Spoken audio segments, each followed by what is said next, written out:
దేవుని నామానికి స్తోత్రం. మరి ఒక చరిత్రాత్మకమైనటువంటి రోజు, ప్రపంచం యావత్తు కూడా చెప్పుకోదగినటువంటి రోజు. అన్ని సమాధుల్లో మరి ఖాళీ లేని సమాధి ఏది అని అంటే అది యేసు ప్రభు వారిది. హల్లెలూయా. సరే, మిమ్మల్ని ఒక ప్రశ్న వేశాను, మీరు చెప్పారు ఈస్టర్ పండుగ అంటే ఇంగ్లీష్లో ఈస్టర్ అంటారు. ఈస్టర్ పండుగ అని అంటే చాలామంది అర్థవంతమైనటువంటి భాషలో చెప్పారు, యేసు ప్రభు వారు లేచినటువంటి రోజు అన్నారు. రైట్, అది కూడా రైటే. ఈస్టర్ అంటే దీన్ని పునరుద్ధాన పండుగ అంటారు. అంటే పునరుద్ధానటువంటి దినం. దాన్నే యేసు ప్రభు లేచినటువంటి రోజు కూడా అని అంటారు. పునరుద్ధానపు పండుగ అంటారు. మరికొందరేమో దీన్ని ఉపవాసాల పండుగ అని అంటారు. హల్లెలూయా. ఉపవాసాల పండుగ అని ఎందుకు అని అంటారంటే, ఈస్టర్ ముందు 40 దినాలు అనగా భస్మ బుధవారం అని స్టార్ట్ అవుతుంది ఉపవాసాలకి. భస్మ బుధవారం మొదలుకొని ఈస్టర్ నాటికి 44 రోజులు 44 రోజులు ఉంటుందన్నమాట. వీటినే ఈ 44 రోజుల్ని ఏమంటారంటే చాలామంది శ్రమలు దినాలు అని అంటారు. హల్లెలూయా. ఏ దినాలు అంటారు? ఈ శ్రమల దినాల్లో చాలామంది ఏమంటారంటే, హిందువులకి ఆషాఢం ఎంతో, హిందువులకి ఆషాఢం రోజు, ఆషాఢం నెలలో ఏ పనులు చేయరు, ఎటు వెళ్ళరు, ఏది కూడా మొదలు పెట్టుకోరు. అలాగే కొంతమంది నామకార్థపు క్రైస్తవులు కూడా ఏం చేస్తారంటే, ఈ శ్రమల దినాల రోజు ఏ పనులు కూడా మొదలు పెట్టరు, ఇల్లు కట్టరు, పెళ్లి చేయరు, వీటన్నిటిని చేయడానికి ఇష్టపడరు. కానీ వీటిని శ్రమల దినాలుగా పరిగణించారు. కానీ ఈ టైంలో ఏ పని చేయకూడదని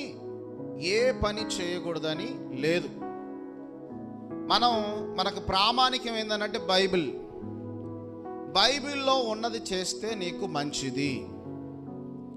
బైబిల్లో లేనిది అనంటే వాక్యానికి విరుద్ధంగా నడిచినట్టు, వాక్యానికి వ్యతిరేకంగా నడిచినట్టు, ఇంకా చెప్పాలంటే దేవుని మాట ధిక్కరించి నడిచినట్టు అని అర్థం. మరి ఈస్టర్ అనేటువంటి పదం ఏంటిది అని అంటే ఇంగ్లీష్ పదం కాదు, ఇది జర్మనీ పదం. జర్మనీ వాళ్ళు పెట్టినటువంటి పదం అన్నమాట. ఇది ఎప్పుడు అనంటే, ఇది ఈస్టర్ పండుగ ఎప్పుడు స్టార్ట్ అవుతుందని అంటే వసంత ఋతువు. మీ పిల్లలు చదువుకున్నలో తెలుసు, వసంతకాలం స్టార్ట్ అవుతుంది. వసంతకాలంలో ఏమవుతుందమ్మా? మీరు చదువుకున్నారు కదా, ఏమవుతుంది? చెట్లు కూలిపోతాయా? చెప్పండి. చెట్లు ఆకులు రాలేటువంటి సమయం. హల్లెలూయా. అంతే కదా, ఆకులు రాలి తర్వాత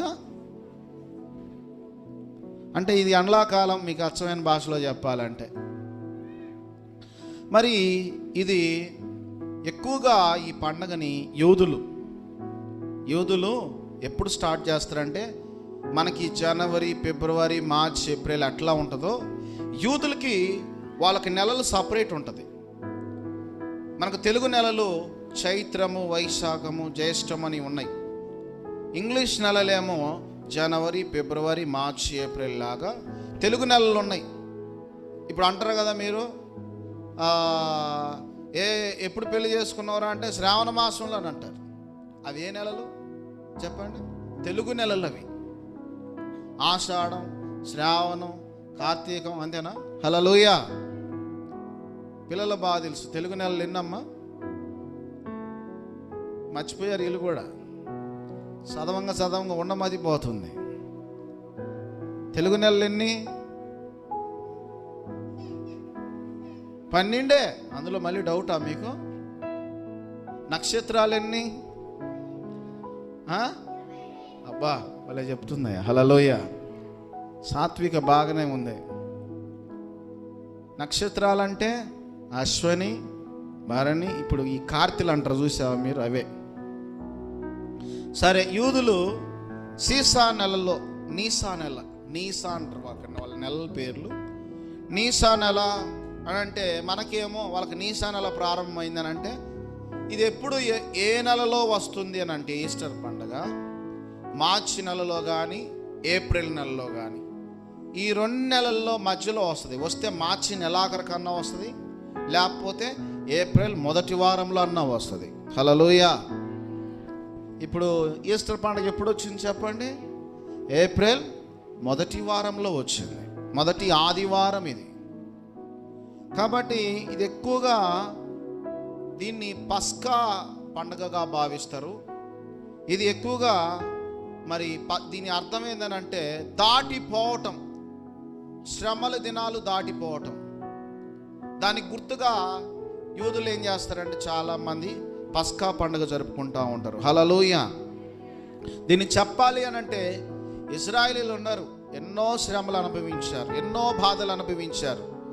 ఆ శ్రమలను బట్టి, బాధలను బట్టి మరి అవన్నీ గుర్తుగా మోషే ఏం చేశాడు అంటే దాసత్వానికి గుర్తుగా, అంటే ఐగుప్తు దేశంలో దాసత్వంగా బతికినటువంటి దినాలలో నీసా నెల 14వ తేదీన ఈ పస్కాను ఆచరించాలి అని మోషే దాన్ని ప్రకటన చేసినప్పుడు దీన్ని ఈ విధంగా చేయడం జరుగుతుంది. అంతేకాదు క్రొత్త నిబంధన కాలంలో యేసుక్రీస్తు శిష్యులలో 12 మంది శిష్యులలో ప్రియమైన శిష్యుడు మరి తన తల్లి బాధ్యతలను అప్పగించిన శిష్యుడి పేరు ఏం పేరు చెప్పండి? చెప్పండి అమ్మా. నిన్నగాక మొన్ననే కడుపు నిండా పానకం తాగిను చెప్పాను కదా. హల్లెలూయ. అమ్మా చెప్పండి, 3వ మాట చెప్పండి.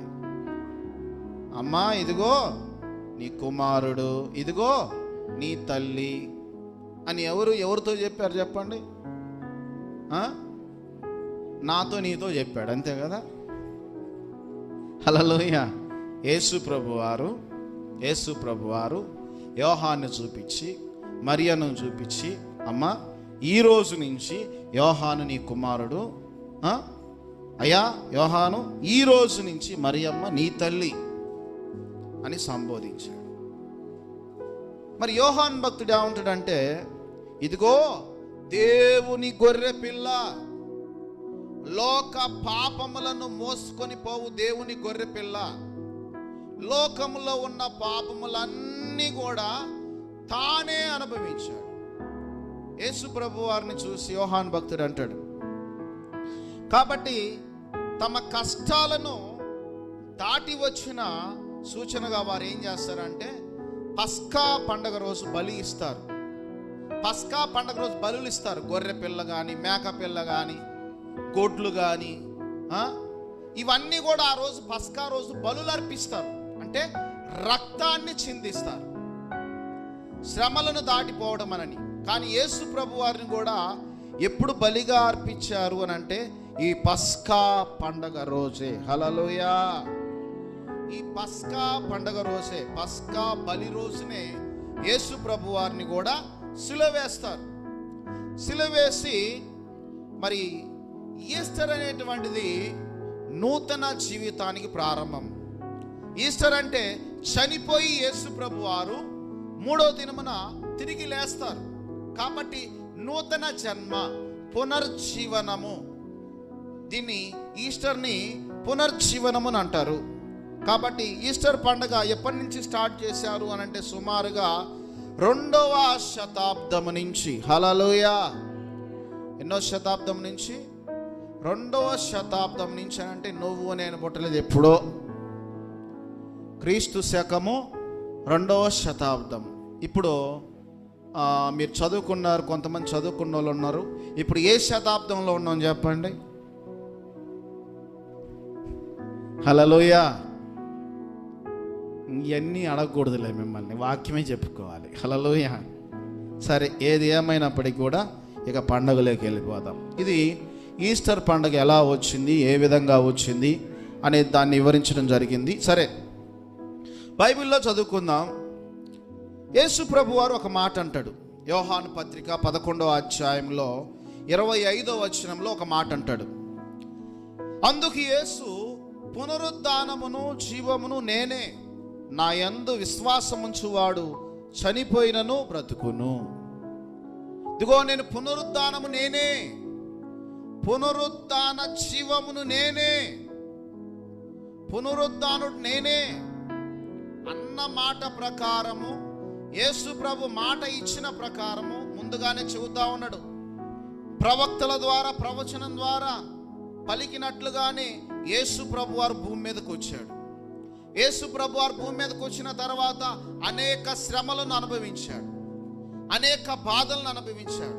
ఒక రకంగా చెప్పాలంటే ఆయన పడిన శ్రమ, ఆయన పడిన బాధ, ఆయన పడిన వేదన, మనకు రావాల్సిన శిక్ష అంతా తానే వేసుకొని మనకి స్వేచ్ఛనివ్వడం కోసము, మనకు శాంతినివ్వడం కోసము ఆయన అన్నిటినీ భరించాడు.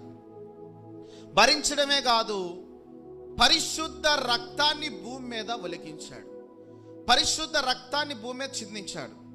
గతంలో ఎవరైనా తప్పులైనా చేస్తే ఏం చేసేవాళ్ళంటే ఆ తప్పులకి ప్రాయశ్చిత్తంగా ఏం చేశారంటే బలులు అర్పించేవాళ్ళు, బలులు అర్పించేవాళ్ళు, వాళ్ళ పాపాన్ని బట్టి బలులు అర్పించేవాళ్ళు. మరి యేసు ప్రభు వారు లోకములో ఉన్న ప్రతి ఒక్కరి పాపముల నిమిత్తము, అందుకని యోహాను భక్తుడు, లోక పాపములను మోసుకొని పోవు దేవుని గొర్రె పిల్ల,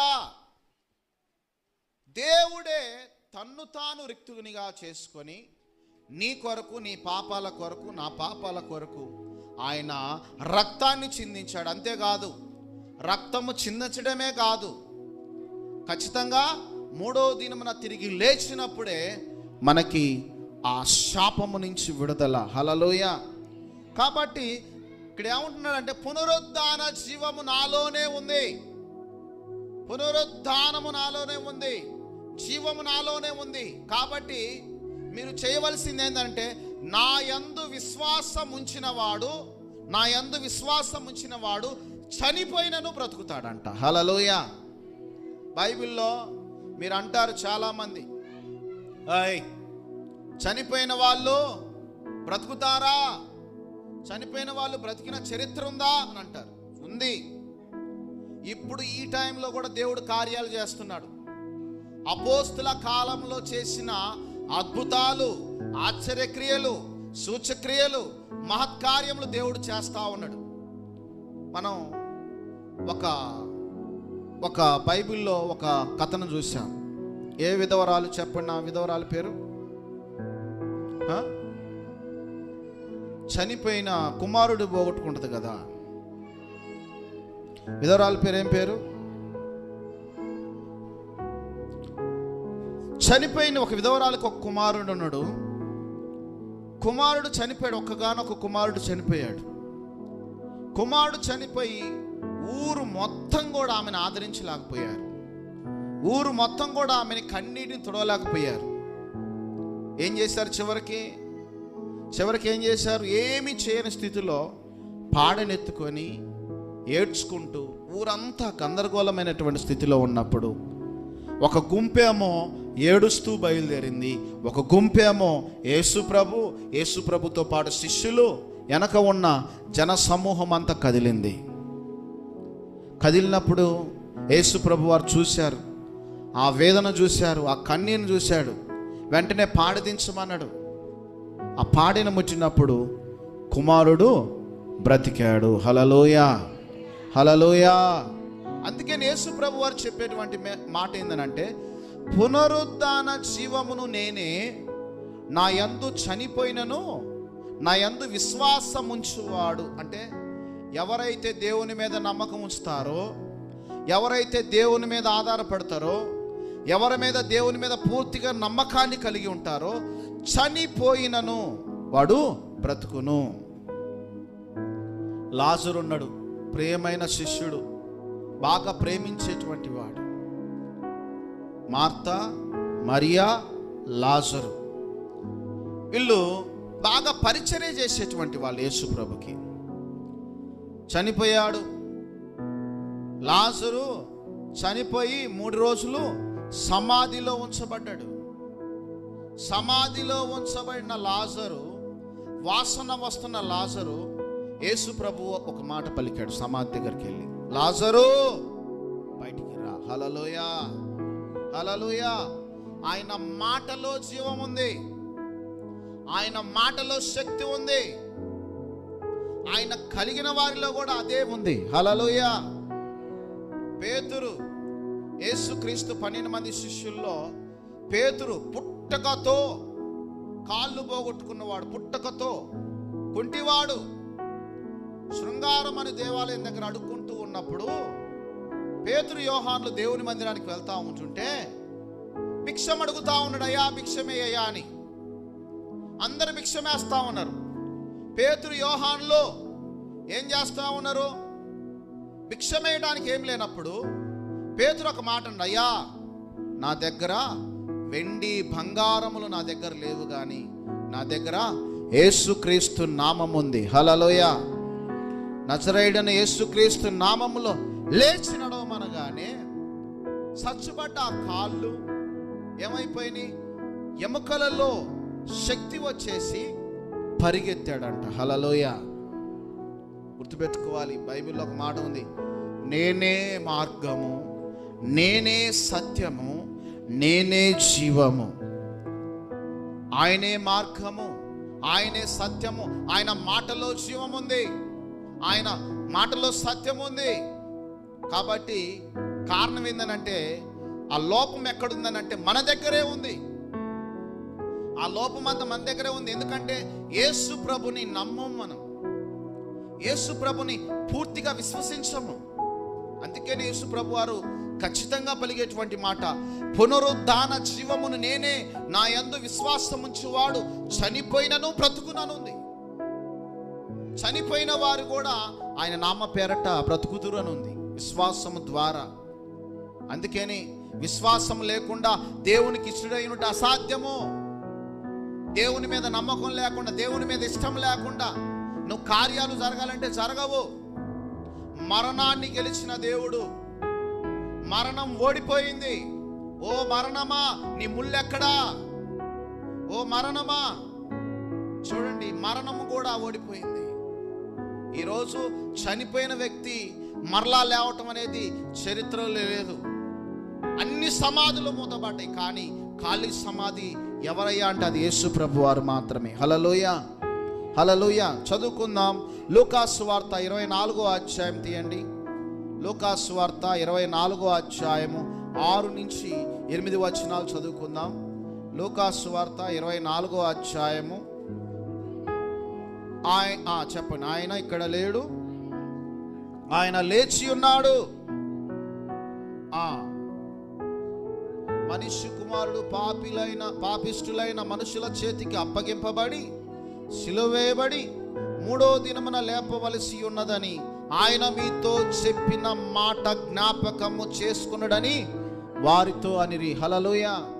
ఎందుకు సమాధి దగ్గరకు వచ్చారు?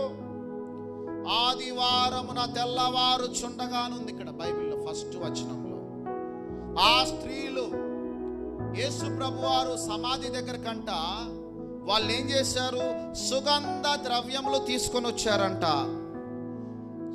సుగంధ ద్రవ్యములు తీసుకొని వచ్చినప్పుడు సమాధి వద్దకు వస్తే అక్కడ సమాధి దగ్గర ఏముందనంట? రాయి దొర్లింపబడి ఉందనంట. అప్పుడు దాకా యేసు ప్రభు సమాధి బంధించారు, గొలుసులతో బంధించారు. కానీ దేవుడు అన్నమాట ప్రకారము ఆయన 3వ దినమున తిరిగి లేచాడు. అయితే ఆ క్షణంలో ఏమంటున్నారు? ప్రకాశమైన వస్త్రములు ధరించిన 2 మనుషులు ఏమన్నారు? మీరు ఎందుకు వచ్చారు ఈ సమాధి దగ్గరికి? ఆయన ఇక్కడ లేడు, ఆయన లేచి ఉన్నాడు. ఆయన లేచి ఉన్నాను, నేను లేస్తాను 3వ దినం లేస్తానన్న మాట మీరు మర్చిపోయారా?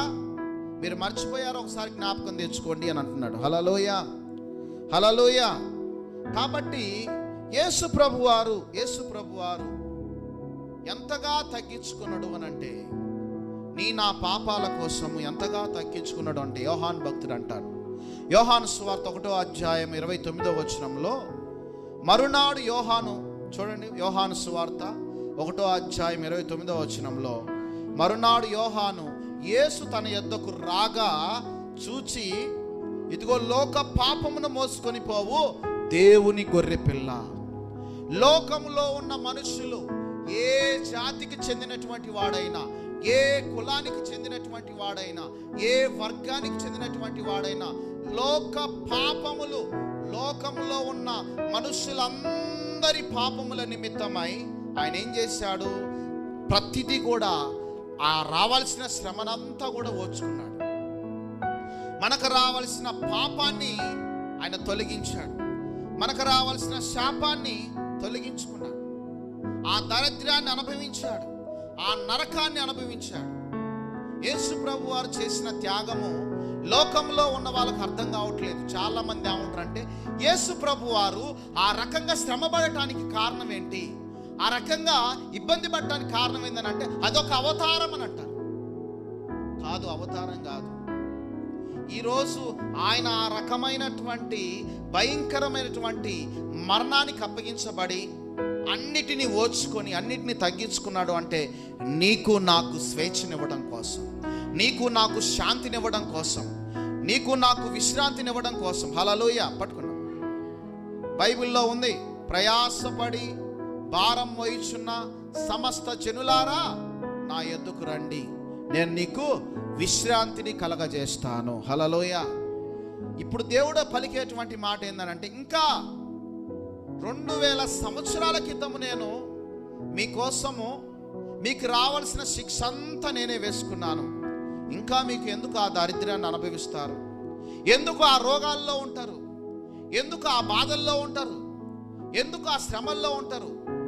నా యొద్దకు రండి, ఆ భారాన్నంతా నా మీద వేయండి, నేను మీకు విశ్రాంతిని కలగజేస్తాను అంటున్నాడు. హల్లెలూయా, హల్లెలూయా. కానీ మనం విడిచిపెట్టాం. పిత్రాపరమైనటువంటి, అంటే పితార్జితం అని అంటారు, చూసావా? పితార్జితం అని ఏంటో, తాతలు సంపాదించింది, తాతలు ముత్తాతలు వంశ పారంపర్యంగా వస్తున్నటువంటి వాటిని మనం ఆస్తులను అనుభవిస్తున్నాము. అంతేకాదు, వారు చేసిన వాటి క్రియల ఫలాన్ని కూడా మనం అనుభవిస్తున్నాం. పేతురు భక్తుడు అంటాడు, 1 పేతురు 1వ అధ్యాయము 18-19 వచనాల్లో, పితృపారంపర్యమైన మీ వ్యర్థ ప్రవర్తన విడిచిపెట్టినట్లుగా వెండి బంగారముల వంటి క్షయవచ్చ వస్తువుల చేత విమోచింపబడలేదు కానీ, చూడండి, పితృపారంపర్యమైనటువంటి మీ వ్యర్థ ప్రవర్తన, తరతరాలుగా వస్తున్నటువంటి మీ వ్యర్థమైనటువంటి ప్రవర్తన విడిచిపెట్టండి. వెండి బంగారముల వంటి క్షయవచ్చముల చేత విమోచింపబడలేదు. మీరు దేని చేత విమోచింపబడరంటే, అమూల్యమైన రక్తము చేత. హల్లెలూయా. ఏ రక్తము చేత విమోచింపబడడం చెప్పండి? ఏ పాపము లేని రక్తము, అమూల్యమైన రక్తము అనగా నిర్దోషమును నిష్కలంకమును గొర్రెపిల్ల వంటి క్రీస్తు రక్తము చేత విమోచింపబడి అని మీరు ఎరుగుదు కదా. హల్లెలూయా. ఇదిగో ఇక్కడ ఉన్న మీరు అందరూ కూడా ఏ రక్తము చేత విమోచించబడరంటే, అమూల్యమైన నిష్కలంకమైన గొర్రెపిల్ల రక్తము. హల్లెలూయా. ఏ పాపము లేని రక్తము. మనం పాడుకుంటాం కదా, యేసు రక్తము మా పైన ఉన్నది. హల్లెలూయా. యేసు రక్తము చేత కడగబడినటువంటి వారం, యేసు రక్తము చేత కడగబడినటువంటి వారం. మాకు విరోధమైనది ఏ ఆయుధం కూడా వర్తిల్లదు. ఎందుకంటే యేసు రక్తములో కడగబడ్డాను, నేను అమూల్యమైన రక్తము ద్వారా కడగబడ్డాను. ఈరోజు గుర్తుపెట్టుకోవాలి, నువ్వు అలాంటి పాపములో ఉంటే, అలాంటి శాపములో ఉంటే, అలాంటి దారిద్ర్యంలో ఉంటే, అలాంటి నరకములో ఉంటే, ఇప్పుడే నీ కొరకు దేవుడు తన రక్తాన్ని చిందించాడు. అమూల్యమైన రక్తములో, నిష్కలంకమైన రక్తములో నువ్వు కడగబడినట్లయితే ఆ పాపము నుంచి విడుదల, ఆ శాపము నుంచి విడుదల, ఆ యొక్క దారిద్ర్యము నుంచి విడుదల, ఆ నరకము నుంచి విడుదల. హల్లెలూయా. చాలామంది అన్నీ చేస్తారు, రక్షణ కాడికి వచ్చేసరికి చెవులు జాడించుకొని వెళ్ళిపోతారు. హల్లెలూయా. అవునంటారా కాదంటారా చెప్పండి? కొర్నేలు కూడా మంచి భక్తిపరుడు. ఆయన కొర్నేలు భక్తిపరుడు, దాన ధర్మాలు చేసేటువంటి వాడు, మంచి పేరు ప్రఖ్యాతులు కలిగినటువంటి వాడు. ఒకరోజు ప్రార్థన చేసుకుంటూ ఉంటుంటే దేవదూత వచ్చి మాట్లాడుతుంది. ఏమన్నా, అయ్యా నీ దాన ధర్మాలు, నీ పుణ్యకార్యాలు చూసాం, కానీ ఇదిగో ఫలానా సేవకుని పిలిపించుకొని ఆయన మాటలు విను. హల్లెలూయా. కొర్నేలికి ఏం చేశాడు? ఆ స్వరం విన్నప్పుడు, ఆ మాట విన్నప్పుడు పేతురుని వెతికాడు. పేతురుని వెతికి పేతురుని తీసుకొని వచ్చి పేతురు చెప్పిన మాటలు విని, కొర్నేలు ఏం చేశాడో తెలుసా? తన స్వార్థం చూసుకోలేదు. దేవదూత మాట్లాడిన మరుక్షణమే తన దగ్గర ఉన్న మనుషులను పంపించాడు, వెతకటానికి పంపించాడు. పేతురుని తీసుకొని వచ్చాడు. కొర్నేలి బంధువుల్ని అందరిని తీసుకొని వచ్చాడు. పేతురు చెబుతా ఉన్నాడు. అప్పుడు చెప్పాడు పేతురు, మనిషికి ఏది కావాలో అది అవసరమని చెప్పాడు. నువ్వు పుణ్యకార్యాలు చేస్తే, ధర్మకార్యాలు చేస్తే కాదులే, కానీ అతి ప్రాముఖ్యమైనటువంటిది ఏందనంటే యేసుక్రీస్తు రక్తములో కడగబడటము, అమూల్యమైన రక్తములో కడగబడటము, నిష్కలంకమైనటువంటి రక్తంలో కడగబడటము, అదే పూర్తి నీటి బాప్తీసము. హల్లెలూయా. దీని దగ్గరకు వచ్చేసరికి చాలామంది వెనుకంజ వేస్తారు, కానీ కొర్నేలి వెనుకంజ వేయలేదు. సేవకుడి మాట విన్నాడు. కొర్నేలే కాదు, తన బంధువులు కూడా రక్షణ పొందారు. హల్లెలూయా. చాలామంది ఏమంటారంటే, ఇంటికి ఇత్తనాన్ని నేను ఒక్కడిని చాలు అనుకుంటారు. ఇంటికి నేను ఒక్కడినే చాలు, యేసుప్రభు నేను ఒక్కడినే చాలు అనుకుంటారు. అది కాదు. యెహోషువ అంటాడు, నేనును నా ఇంటి వారును ఎవరిని సేవిస్తాం? యెహోవాను సేవిస్తాం. ఇంటికి నేను ఒక్కడిని ఉంటే చాలు, ఏకునైనా మేకునైనా తప్పది. దేవుడు నిన్ను ఊరకనే పంపించలేదు. నీ ఇంటి వారిని, నీ కుటుంబాన్ని నువ్వు రక్షించకపోతే అవిశ్వాసి కన్నా చెడ్డవాడితో సమానం అంట మనం. ఎందుకంటే దేవుడు నిన్ను ఎందుకు పిలుచుకున్నాడు? చూడండి, ఒకరి ద్వారా కుటుంబాలు రక్షించబడ్డాయి. కొర్నేలి చెప్పుకోవాలి అంటే, పిలిపించుకోవాలంటే తన కుటుంబానికి చాలు. తన కుటుంబం కాదు, తన బంధువులను కూడా పిలుచుకున్నాడంట. తన బంధువులను కూడా పిలుచుకొని వారికి రక్షణ సువార్తను అందించాడంట. హల్లెలూయా. రక్షణ సువార్తను అందించాడు. బైబిల్లో లూదియా ఉంది. లూదియా కూడా అందరికీ సువార్తను అందించింది. ఇప్పుడా మనం ఎలా దేవుని పరిచయం చేయాలి, ఏ విధంగా దేవుని పరిచయం చేయాలంటే చాలామంది ఏం చేస్తున్నారు? ఏమీ చేయట్లేదు. ఈరోజు కడవరి దినాలలో ఉన్నాం. దేవుని గురించి అందించవలసిన అవసరం మనకు ఉంది. బైబిల్లో ఒక మాట ఉంది. రోమా పత్రిక తీయండి. రోమా పత్రిక 6వ అధ్యాయము 9వ వచనం. 6వ అధ్యాయము, రోమా పత్రిక 6వ అధ్యాయము 9వ వచనం. మనము క్రీస్తుతో కూడా చనిపోయిన ఎడల మృతులలో నుండి లేచిన క్రీస్తు ఇకను చనిపోడనియు మరణమునికి ఆయన మీద ప్రభుత్వము లేదనియు ఎరిగి ఆయనతో కూడా జీవించుదామని నమ్ముచున్నాము. హల్లెలూయా. చనిపోయిన క్రీస్తు తిరిగి లేచాడు. ఆయనకి మరణము లేదు. ఏ ప్రభుత్వాలు ఆయనకి మరణ శిక్ష విధించలేదు. ఇప్పుడు నువ్వు వాడు గమనించాలి. నువ్వు రక్షణ పొందిన తర్వాత యేసు క్రీస్తుతో పాటు యేసుక్రీస్తుతో పాటు మనము కూడా క్రీస్తుతో పాటు అంటే చనిపోవడం అంటే ఏంది? ఈ లోకంలో ఉన్న వాటి కొరకు, ఈ ఉన్న ఆశల కొరకు చనిపోతున్నాం. రక్షించబడిన తర్వాత ఇలా నీటిలో ముంచి లేపుతారు. అంటే ఏందో తెలుసా? క్రీస్తుతో పాటు లేపబట్టమని అర్థం.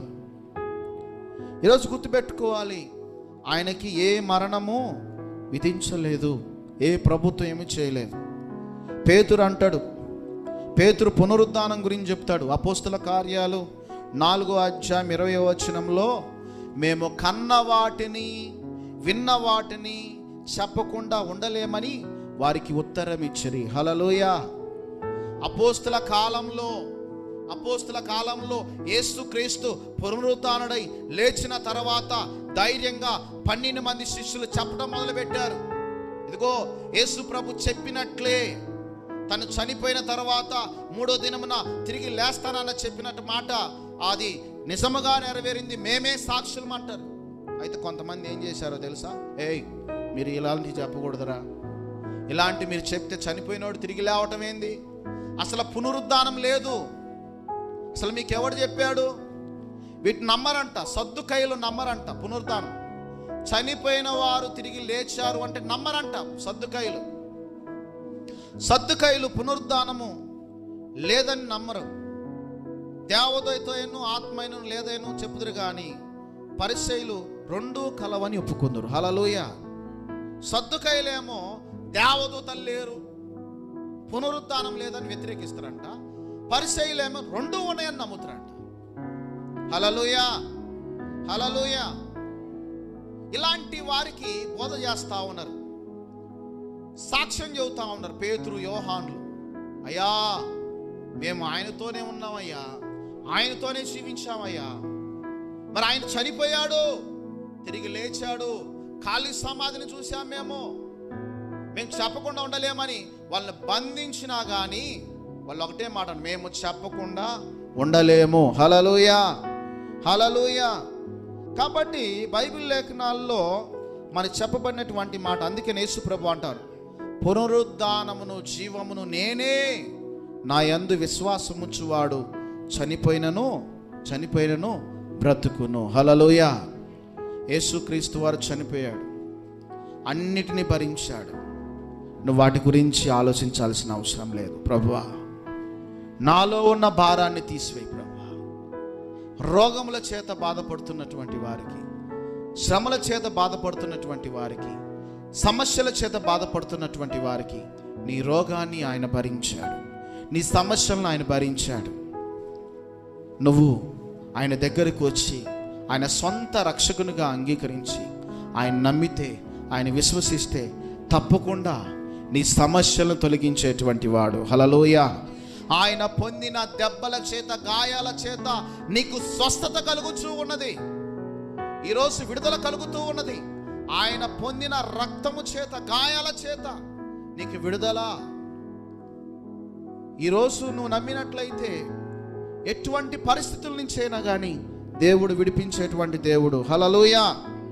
1 కొరింథీ 15వ అధ్యాయము 55-56 వచనంలో, ఓ మరణమా నీ విజయం ఎక్కడ? ఓ మరణమా నీ ముళ్ళు ఎక్కడ?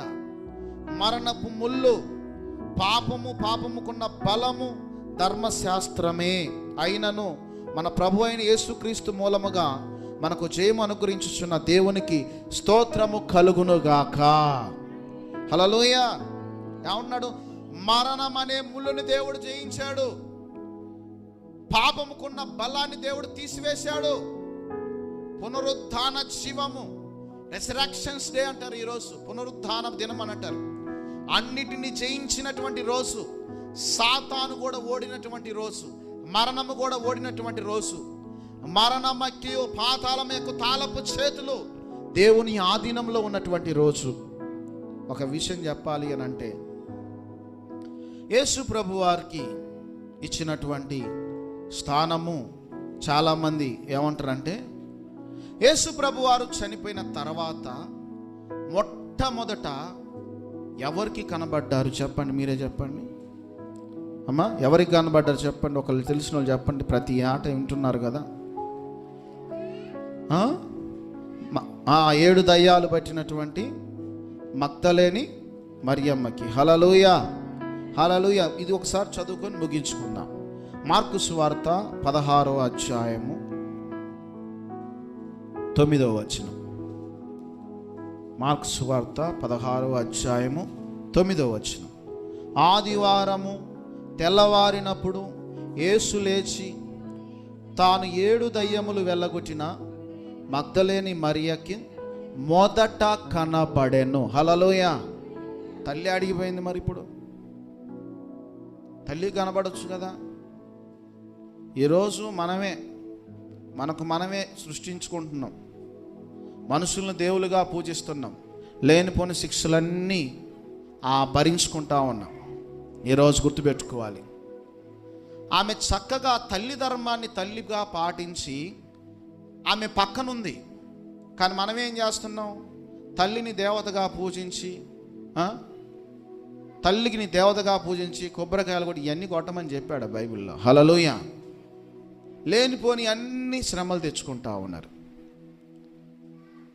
మరి ఎంతో బాధతో ఎంతో వేదనతో సమాధి దగ్గరకు వచ్చిన 7 దయ్యాలను వెలగొట్టినటువంటి మరి మరియకి మొదట కనబడెను ఉంది. హల్లెలూయా. చూడండి, ఆయనతో ఉండిన వారు దుఃఖపరి ఏడ్చుచూ ఉండగా ఆమె వెళ్ళి ఆ సంగతి వారికి తెలియజేసిన గాని ఆయన బ్రతికి ఉన్నాడనియు ఆమెకు కనబడనని వారు విని నమ్మకపోయిరి. హల్లెలూయా. ఆమె ఏం చేసింది? మొట్టమొదట శిష్యులకి, అక్కడ ఉన్న వాళ్ళందరికీ, నేను యేసు ప్రభుని చూశాను, నాకు యేసు ప్రభు కనబడ్డంటే పిచ్చిదానా అన్నారు. నమ్మలేదు. కానీ మొట్టమొదట కనబడింది. ఈరోజు కొన్ని విషయాలు చెప్తే నమ్మం, కానీ దేవుడు మాత్రము నమ్మదగినవాడు. హల్లెలూయా, హల్లెలూయా. నమ్ముట నీ వలనైతే నమ్మువానికి సమస్తము సాధ్యం. ఎవరిని నమ్మాలి? నన్ను కాదు, ఎదరపోండి కాసేపు. హల్లెలూయా. ఎవరిని నమ్మాలి? ఎవరిని నమ్మితే ఏం గారికి చెప్పండి. నమ్ముట నీ వలనైతే నమ్మువానికి, మనం నమ్మం ఆయనకి సాధ్యం కాదంటాం. హల్లెలూయా. ఈరోజు దేవుని నమ్ముకున్న తర్వాత నీ నమ్మకం పెరిగిపోవాలి. నమ్మకం సన్నగిల్లిపోతా ఉంది. అసలు వాళ్ళు చెప్పేటప్పుడు ఎంత చక్కగా చెప్తారో తెలుసా? అయ్యా ముచ్చడి చెప్తారు సేవకుడికి. 2 చేతులు చెప్పండి. హల్లెలూయా. సేవకుడికే ముచ్చడి చెప్తారు. అయ్యా కొత్తగా దేవుని నమ్మినప్పుడు ఏదనుకుంటే అది జరిగింది. మరి ఇప్పుడు ఎందుకు జరగట్లేదు? ఇప్పుడు ఏం జరగట్లేదు అంటే ఏంది? ప్రేమ తగ్గిందా? ప్రేమ పెరిగిందా? ప్రేమ ఉన్నప్పుడేగా అన్ని మాటలు వింటారు, ప్రేమ ఉన్నప్పుడేగా అన్ని పెట్టేది. అప్పుడు యేసు ప్రభు ప్రేమ ఉంది, అప్పుడు అన్ని నెరవేర్చాడు. ఇప్పుడు ప్రేమ లేదా యేసు ప్రభుకి? తప్పది, భక్తిలో లోపం. హల్లెలూయా. కాబట్టి ఈ పునరుద్ధాన దినం రోజు నువ్వు సరి చేసుకోవాల్సింది ఏంటంటే, నా శ్రమనంతా ఆయనే మీద వేసుకున్నాడు, నా దరిద్రానంతా ఆయనే మీద వేసుకున్నాడు, నా కొరకు తిరిగి లేచాడు. హల్లెలూయా. ఈరోజు గుర్తుపెట్టుకోవాలి, రక్షణ పొందనటువంటి వారు రక్షణ నిర్లక్ష్యం చేయొద్దు. కొర్నేలుకి ప్రాముఖ్యంగా చెప్పినటువంటి మాట, మరి యేసు ప్రభు వారు చెప్పినటువంటి మాట, ఇంత గొప్ప రక్షణను నిర్లక్ష్యము చేయకూడదు. ఈరోజు ఉండొచ్చు, కానీ ఈ రక్షణ అనేది నీకు విడుదల ఉంటుంది. ఈ రక్షణ అనేది నీకు అన్ని విధాలుగా అనుకూలతగా ఉంటుంది. యేసు ప్రభు వారు ఇంత త్యాగం చేయడానికి కారణం ఏంది? ఇంత భరించడానికి కారణం ఏంది? ఆయన సొత్తులుగా ఉండడం కోసం, ఆయన బిడ్డలుగా ఉండటం కోసం. వింటున్న మీరు అందరూ కూడా తప్పకుండా ఆయన బిడ్డలుగా ఉండాలి. ఆయన రక్తము చేత కడగబడాలి, అమూల్యమైన రక్తము చేత కడగబడాలి, నిష్కలంకమైన రక్తము చేత కడగబడాలి. అప్పుడే నీకు విడుదల, స్వస్థత, విడుదల, ఆరోగ్యము. కాబట్టి విన్న ఈ మాటలను బట్టి నువ్వు అంగీకరించినట్లయితే దేవుడు తప్పకుండా రోగము నుంచి విడుదల, శాపము నుంచి విడుదల, పాపము నుంచి విడుదల, దారిద్ర్యము నుంచి విడుదల, నరకము నుంచి విడుదలనిచ్చి దేవుడు నిన్ను కుమారునిగా, నిన్ను కుమార్తెగా దేవుడు స్వీకరించడానికి దేవుడు సిద్ధంగా ఉన్నాడు. దేవుడు ఈ వాక్యాన్ని దీవించునుగాక. ఆమేన్. అందరూ మోకరించి ప్రార్థన చేసుకుందాం. అందరూ తలల వంచి ప్రార్థన చేసుకుందాం. ముగింపు ప్రార్థన. దేవానికి వందనాలు, స్తోత్రాలు చెల్లిస్తున్నాను తండ్రి. శక్తిమంతుడా, సర్వాధికారి, ఇప్పటి వరకు విన్న వాక్యాన్ని బట్టి నాయన ఒక్కొక్కరికి విడుదల సహాయం చేయను ఆయన. పాపమని, శాపమని, దారిద్ర్యమని బంధకాల చేత బంధించబడిన మనుషుడికి విడుదల దయచేయమని అడుగుచున్నాను. యేసు నామంలో విడుదల కలుగునుగాక. యేసు రక్తంలో విడుదల కలుగునుగాక. తరతరాల నుంచి వెంటాడుతున్న పాపము నుంచి విడుదల దయచేయమని అడుగుచున్నాను. తరతరాల నుంచి వెంటాడుతున్న శాపము నుంచి విడుదల దయచేయమని అడుగుచున్నాను తండ్రి. అయ్యా ప్రభువానికి వందనాలు తండ్రి. దారిద్ర్యము నుంచి విడుదల దయచేయండి. ఏ ఒక్కరూ నశించిపోవుట నాకు ఇష్టము కాదు అని పలికిన దేవా తండ్రి, నీకే వేలాది వందనాలు చెల్లిస్తున్నాను. నీ కృపలో భద్రపరచండి. వింటున్న ప్రతి ఒక్కరిలో నెమ్మదిని, శాంతిని, సమాధానము దయచేయండి. అయ్యా నాయన మరి ఏర్పరచబడిన ఆ భోజనాన్ని ప్రభువా మరి నాయన మంచి అయా ఏర్పరచబడినటువంటి కుటుంబాన్ని దీవించండి. స్పాన్సర్ చేసినటువంటి ఆ కుటుంబాన్ని దీవించండి ప్రభువా.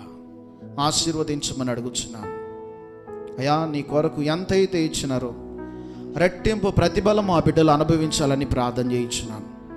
మరి భార్యని దీవించండి, వారికి ఇచ్చిన సంతానాన్ని దీవించండి, వారి వంశాన్ని కదిలింపచేయమని ప్రార్థన చేయించున్నాను. తింటున్న వీరు కూడా ప్రభువా నిన్ను మనసుతో దీవిస్తూ ఉండగా కుటుంబం దీవించబడాలని ప్రార్థన చేయించున్నాను.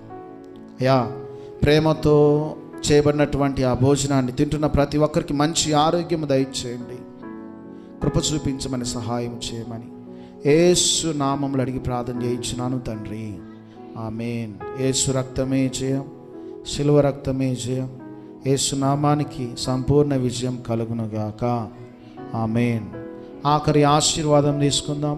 తండ్రి అయిన దేవుని ప్రేమ, కుమారుడైన యేసుక్రీస్తు కృప, పరిశుద్ధాత్మ అన్యోన్య సహవాసము ఇప్పుడు ఎల్లప్పుడూ సదాకాలము తోడైయునుగాక. ఆమేన్.